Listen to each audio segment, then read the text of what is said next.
lowercase d's, we found that Jack exited in many of his lowercase d's off the baseline when he exited the stroke, leaving a tick mark coming up from the bottom. We can see that in several references in his writing that I've picked out and brought up. We do see that occurring in the Zodiac's writing. I did pick up here, you can see it actually kick back up off of the baseline. They both use a cursive construction, lowercase d, in the middle of their printing, and their slants are definitely within range of each other from upright.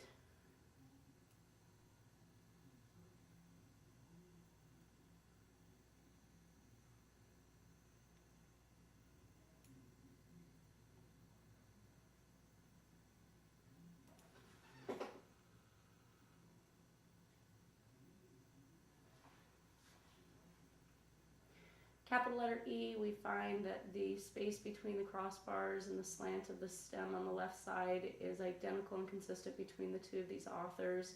That's displayed here, as easy as putting down this letter E from Jack's writing over many of the E's from the Zodiac's writing, and what we find is we are getting matchups between the spacings of those bars, which would indicate that they are the same author. Again, when you can do this to a majority of the letters within the range, the fact is that you're dealing with the same person. I can also find exact matches in form and shape and relation to those crossbars within each of these authors' communications. Slant, curve of the bottom bar, spacing between these, excellent. Even one that looked a little big and bulky, we still have a nice lineup with one from the Zodiac's writing.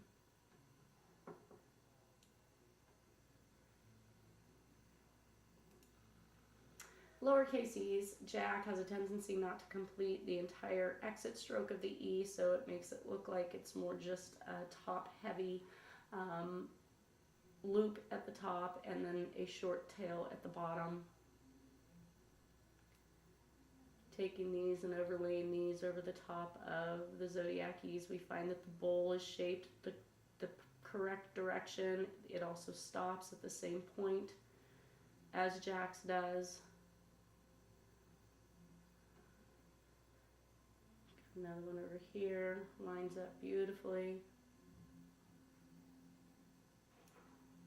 And if he does get a tail that comes down pretty far, we still have a matchup with the slant of the bowl, the way that it rises upward to about 2 o'clock, and the exit and the stopping point of the letter E.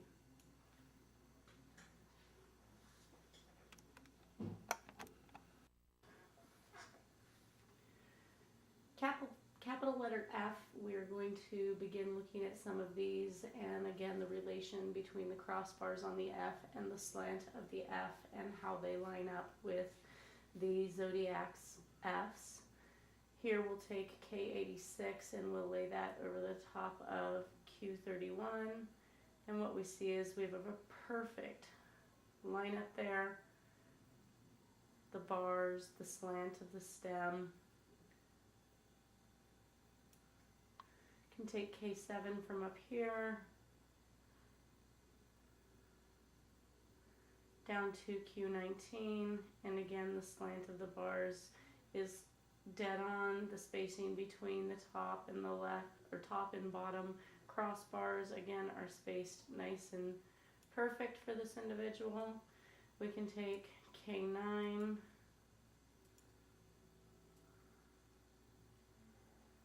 down to Q58, lay that over the top of that F, and again we have another perfect lineup. Of course the top bar tends to extend a little further up than the rest, but the starting point of that bar is dead on with what we see in the Zodiacs, and again the stem is lined up perfectly. Can take K66 down over the top of Q44. Again, perfect spacing, perfect lineup with the stem. Can take K9. Make sure it is K9 down over Q57. And again, we see the same lineup with the crossbars. Slightly off, but nothing out of the norm for natural variation for this author. Take K17 down onto Q23, and we see again the space of the crossbars again are identical. Slant of the F bar can be laid down on pretty much just about everything from the Zodiac because it is an identical match to the slant that Jack uses, which is relatively slanted to the right.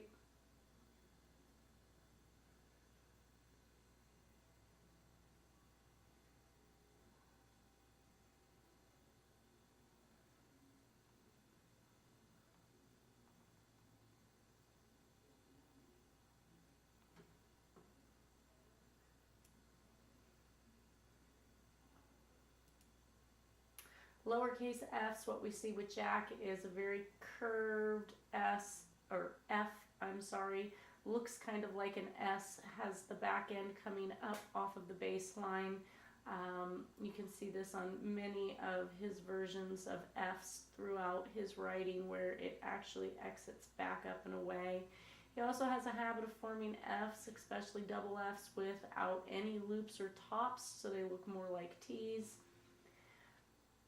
We come down in here to the car door from Lake Berryessa, which is Q16, and basically taking K78 out of Jack's, we can bring that down and lay that over the top, and we can see that the crossbar lines up at the point where the spacing between the overhang or the umbrella over the top of the F is absolutely identical. The curve in the actual stem itself is identical as well.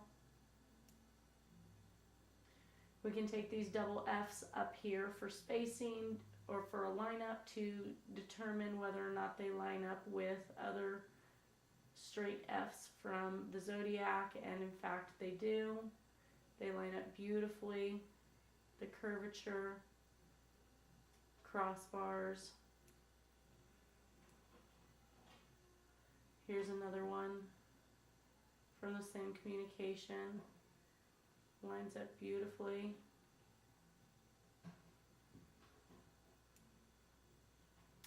Another one of those big wide overhangs and forms that match up perfect right there, which is out of K28, overlaid over the top of Q16. Just short on the ending or exit of the top, but everything else is a perfect match. The crossbar is located much lower, but here I'm looking at the stem in the form of the F stem.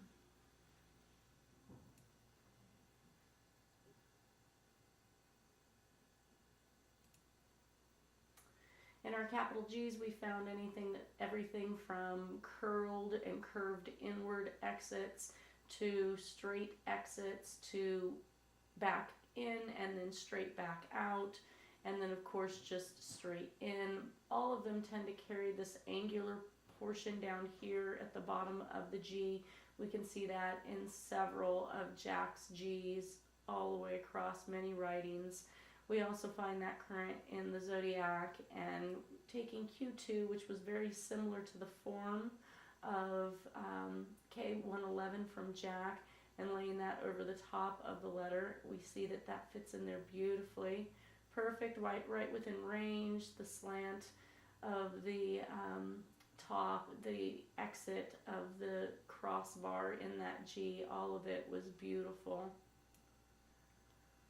Lowercase g's, they are made more like what appears to be a 9 that's slanting to the left with the tail. But what I found inside of the Zodiacs is that he basically did the same thing. What we're noting here is the opening to the back side of the G and how they both remain open between both authors exactly the same.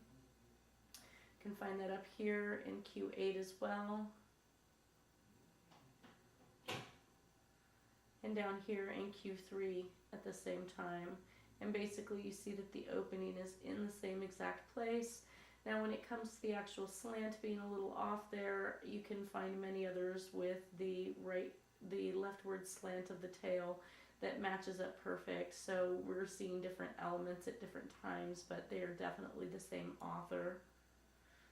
You can get that hard right slant out of many of Jack's G's that you find throughout the Zodiac's writing.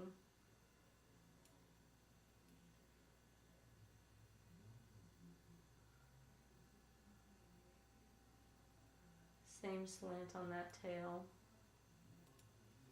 Capital I's, I found two versions of Jack's capital I's, one with the crossbars on top and bottom and one without.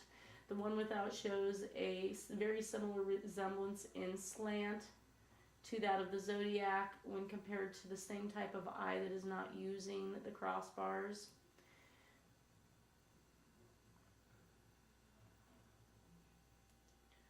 Jack tends to sway to the right with his crossbars, with his stems and his eyes to completely upright and vertical, and here we see versions where his upright and vertical is matching up with the upright and vertical of the Zodiac's stems of his eyes. And of course, the space between those crossbars are the same as well. Lowercase i's are formed with a rightward slant, sometimes causing the I dot to be placed over the top of the letter that follows rather than on top of the I itself. But what we do note with that is that this I slant is identical to the I slant of the Zodiac.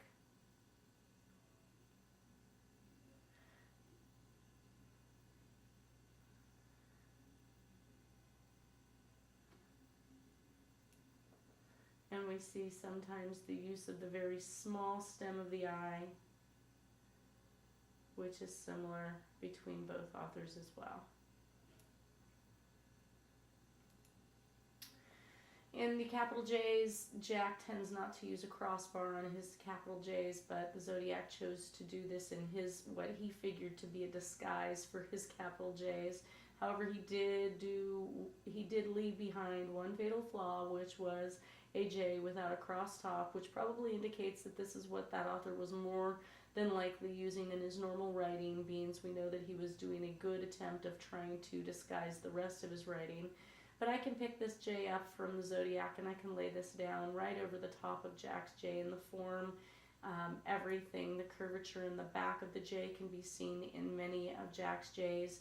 And of course, the way it exits on this particular one matches up quite nicely with many of Jack's J's.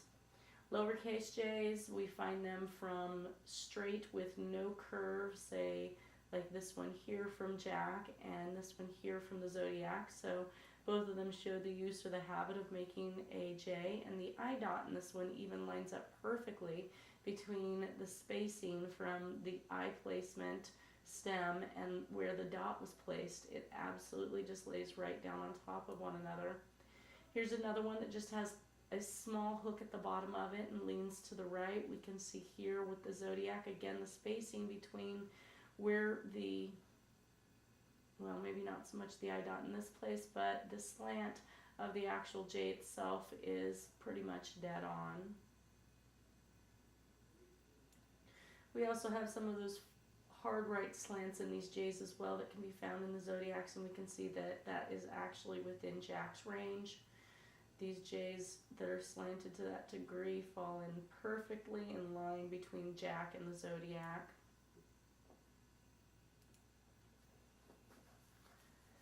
Capital letter K's, there were not a lot to work with inside of the Zodiac's writing, but we did find enough to at least make some type of connection between these particular letters. We see that he does make an attempt to cross out at this point of